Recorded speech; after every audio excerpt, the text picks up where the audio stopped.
Hello again. I think this is our eighth session together on discussing the topic of Mark of a Christian. Last time we were just kind of beginning a discussion on how love works not just with holiness, as we've talked about several weeks prior to that, but how love works with confrontation of sin. And as I said last time, my goal here isn't to get into an exposition of the process by how that's handled in the church in terms of church discipline, but simply how on a day-to-day basis we confront, first of all and foremost, and most importantly, the sin in our own lives, but then how do we gently and graciously address sin in someone else's life? And of course, that always seems a bit risky to us. We think, well, what right do I have to do that when I know I have so much wrong in my own life?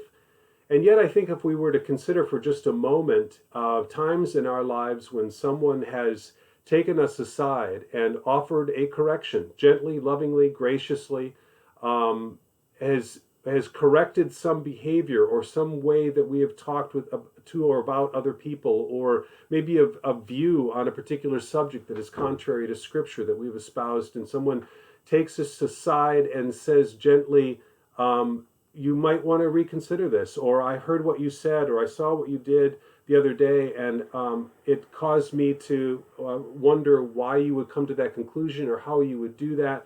And it's said in such a way that we're not um, distanced from the person. We're not made angry per se, but we are forced to look at what we've said or how we've acted in comparison to what Scripture teaches about the Christian life, and then hopefully, and I imagine all of us can remember a moment like this. We've received that rebuke, and it has changed our behavior in some way, or changed our attitude, or our approach to a spiritual topic in a different way. And the purpose is that of that confrontation isn't to say, I am better than you, or you should be more like me, or anything of the sort, but instead, you are not acting, thinking, speaking in such a way that Christ is being reflected. And so that rebuke forces us to think about our relationship with Jesus Christ and whether or not we are glorifying God in a particular way. I remember distinctly, I was teaching a college and career class years and years ago, and college and career myself. And I made a couple of jokes in one of our Bible studies, and it was a little bit, well, probably more than a little bit, cutting toward a couple of the people in the group. My thought was that we were all just kind of having fun and talking and using sarcasm, and they can take it. And they actually did. They didn't really say anything about it. They laughed, and we laughed, and I didn't think anything of it afterwards.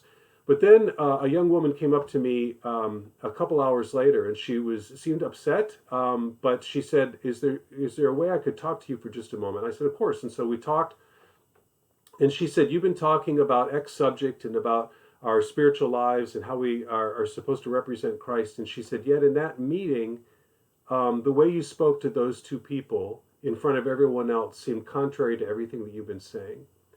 And at this point, she was almost in tears. She said, "I didn't want to say anything, but she said, I feel as your sister in Christ, it's important for me to say this because of your testimony before the rest of the group and before other people."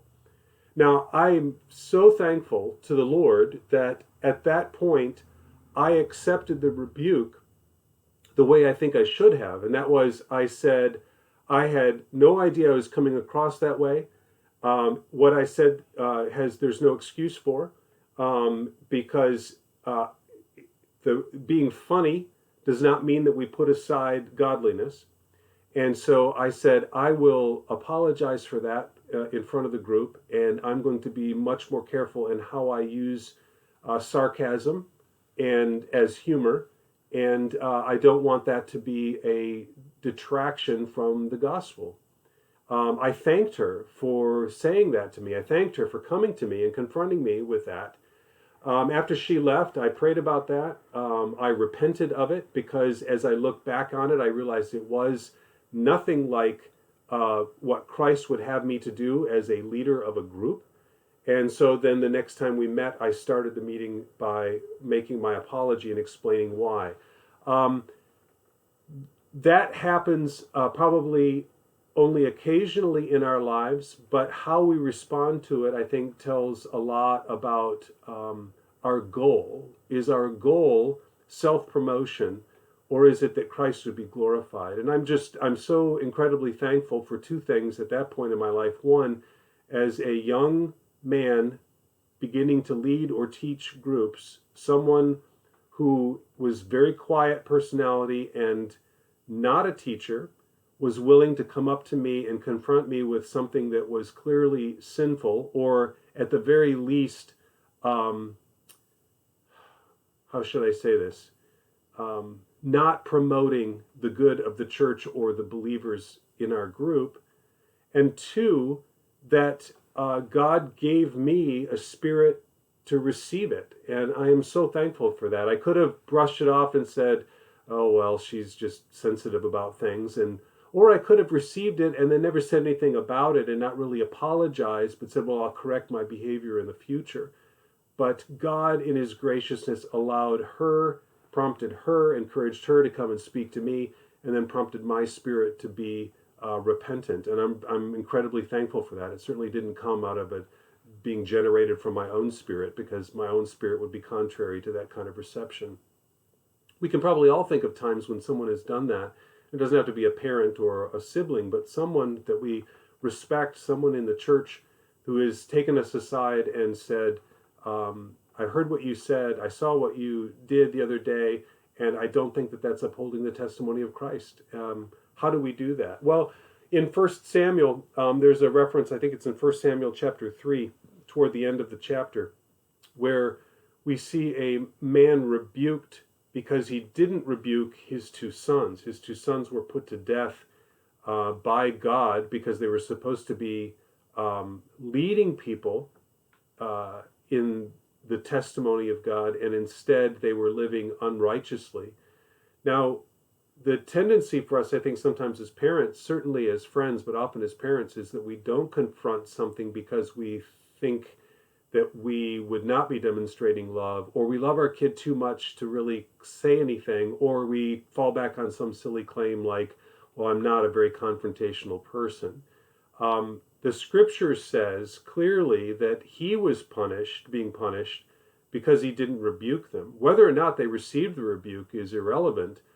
His responsibility was to confront that sin. Let me show you another example. This is in James chapter 4. In James 4, verse 17, very last verse of the chapter, he says, therefore, to one who knows the right thing to do and does not do it, to him it is sin. If you see someone who is living, acting, speaking in such a way that the name of Christ is not being elevated or lifted up, or they're teaching something that is not in accordance with the scripture, then of course our responsibility is to pray about that, to ask God for wisdom as to whether we should say something and when, but to not gloss over it or assume someone else will take care of it, or it'll work itself out, or it isn't that big of a deal. Sin is sin, and so we need to confront that with love and with grace. Incredible humility.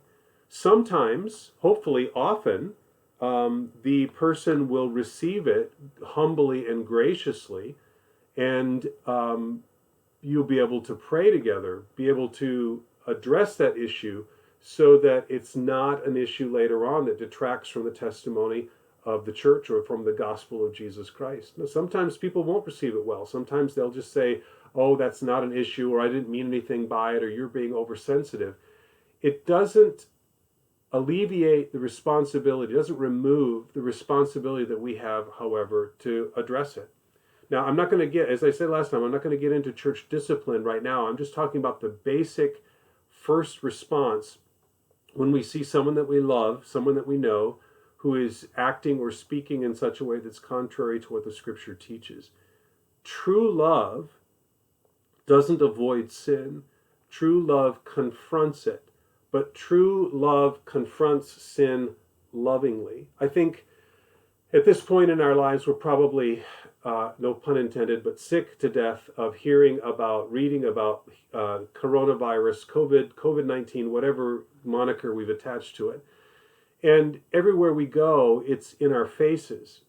We see people with masks and with gloves and the stickers on the floor of the supermarket to keep social distancing and only go down the aisle in this direction and only use this door for entrance and this door for exit and self-quarantine and on and on and on. And it's a very visible thing, even though the disease obviously is not visible to the eye. The symptoms of it and the fear of it is very, very visceral. It's very visible. It's very tangible. It's all around us. And then the confrontation when someone isn't abiding by what we've considered to be the law, wearing a mask when you go inside a store, if that's what the particular franchise requires, then we've seen, I'm sure, on videos and on the news, people's responses often almost violent or sometimes actually violent. People gathering in groups, shouting someone out of a store because they didn't have a mask on, or yelling at someone to embarrass them in front of other people because they're not wearing the appropriate attire or not social distancing. This is completely contrary to the image that we see in Scripture for how we confront one another in a loving way to address something that is contrary to Scripture or contrary technically to the law. Another diseased example would be Twitter, which has just become, I hardly have words for it. The things that people say who claim to be believers about what they say about other people or how they phrase things about governmental issues or whatever, absolutely contrary to what the Scripture teaches about how we confront sin, how we address other people, how we talk about other people, how we use our tongue. Certainly James is full of examples of how that is a deadly danger. So when we confront sin with other people, it should look something quite different from that, certainly. An example of this would be in Galatians chapter 6. Let me turn there for just a second. Galatians chapter 6. There's a great deal in Galatians about this particular topic. But then in Galatians 6, the first 5 verses, Paul writes this. He says, "Brethren, even if a man is caught in any trespass, you who are spiritual, restore such a one in a spirit of gentleness, each one looking to yourself, lest you too be tempted." Really important here. When he says restore, that actually is a term, it's a medical term. It's the word or phrase that would be used when you're going to set a bone that has been broken. And you know how gently and carefully you would do it. It would involve some pain, and it is incredibly important to be done and be done correctly, but it has to be done, and it would be done with love and gentleness. And that's how we're supposed to restore one another. But he says this, each one looking to yourself. Consider yourself when you are doing it. How would I want to be confronted by this? How would I respond if someone address this issue with me? He goes on to say in verse 2, "Bear one another's burdens," or what they are loaded with, "and thus fulfill the law of Christ. For if anyone thinks he is something when he is nothing, he deceives himself. But let each one examine his own work, and then he will have reason for boasting in regard to himself alone, and not in regard to another. For each one shall bear his own load."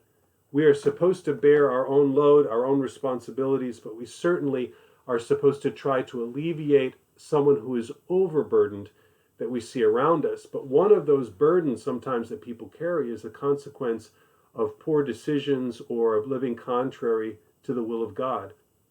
How would we want someone to confront us if there is a blind spot in our lives, a broken bone, a speck in our eye? How would we want someone to address that issue? And then how would we apply that when we address it with someone else? Certainly with love and grace, certainly with humility and non-judgmental attitude. But the Scripture, we'll look at some other examples next time, but the Scripture is full of examples of how this is done correctly and results in healing. In particular, how it's done correctly in the church, but it also applies to individuals. My goal for us, I guess, from this point is that we see ourselves in light of God's grace. And then we extend that same grace to other people when they fail to measure up to what God's expectations are, just as we do. And rather than being vindictive or mean-spirited, we confront it with grace and love. And if that's our goal, I think we'll do it in the appropriate way. We'll see you next time.